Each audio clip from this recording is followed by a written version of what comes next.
Well, well, well. It seems they weren't just Russians from the East.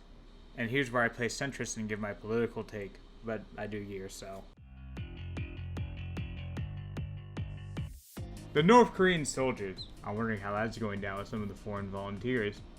I've talked about them before and made plenty of references to Kim's army, so much so that he harasses me on Twitter about being a goy. So, what have they issued? The simple answer is, well, just normal grunt stuff. They didn't really get anything cool outside some customized helmets. But with all the new videos coming out, we're getting a much better look into what the Koreans are actually getting and being issued. We'll start from the head down, and as a disclaimer, I'm going off blurry pixels to identify some of the items, so I'm probably going to be missing or wrong in some fronts. Anyway, let's go on. As people already know, the Chinese MiG 2000, which I have a video on, makes the biggest appearance with the Koreans. Multiple variants can be seen, but usually the stock version with no accessories is the most common. Next up are the Cossack.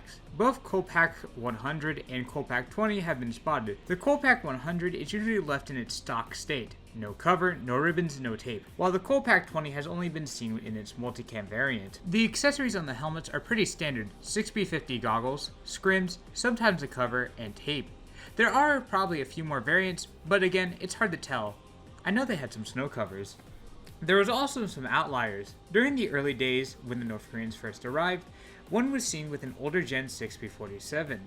And in the newest video, as of this recording, we can also see them laying out gear, and at least one of them has the Tor L. Now, onto their vest. It seems they're really being issued the newer module Cocoon vest in both EMR and multicam. I went through the videos and pictures and only really saw the Cocoon vest. I think there might be another vest in use, but I couldn't really confirm.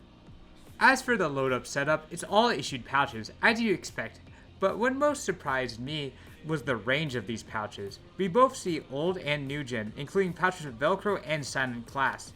Basically, they're just given whatever, and they use from it. From all the videos and pictures I've seen, pretty much every issued pouch shows up at some point, outside of pistol pouches, plus the pouches that sometimes come with the gear, like the bayonet. Now, onto their clothes. Their uniforms range pretty wildly, from Triada 3.0 EMR sets to BTK 2.1 sets, with VKPO1 sets mixed in. Of course, there's plenty of mishmashing going on.